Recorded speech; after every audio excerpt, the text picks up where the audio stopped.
ತಾಲೂಕಿನಲ್ಲಿ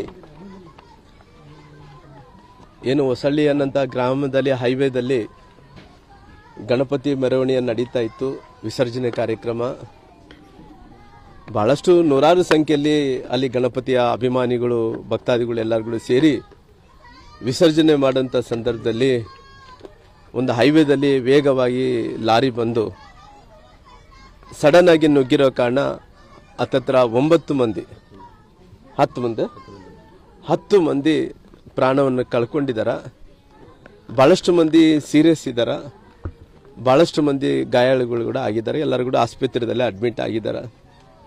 ಹಂಗಾಗಿ ಇವತ್ತು ಬಳ್ಳಾರಿಯ ನಮ್ಮ ನಗರದಲ್ಲಿ ಪ್ರವೀಣ್ ಕುಮಾರ್ ಅನ್ನೋ ಒಬ್ಬ ಇಂಜಿನಿಯರ್ ವಿದ್ಯಾರ್ಥಿ, ಭಾಳ ಬಡ ಕುಟುಂಬದಲ್ಲಿ ಇದ್ದಂಥ ಒಬ್ಬ ಮಗ.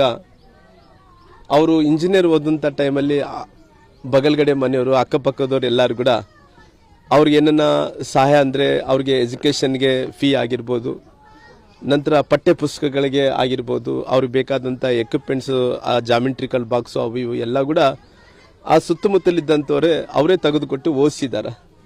ಅವ್ರಿಗೊಂದು ತಂಗಿ ಇದ್ದಾಳೆ, ಪ್ರವೀಣ್ಗೆ ಅಕ್ಕ ಇದ್ದಾಳೆ, ಆಮೇಲೆ ಅವ್ರಿಗೆ ತಾಯಿ ಇದ್ದಾರೆ, ತಂದೆ ಇಲ್ಲ. ಹಂಗಾಗಿ ಭಾಳ ಬಡ ಕುಟುಂಬದಲ್ಲಿ ಅವನು ಬೆಳೆದಂಥವನು. ಎಲ್ಲರಿಗೂ ಸಹಾಯದಿಂದ ಇಂಜಿನಿಯರ್ ತನಕ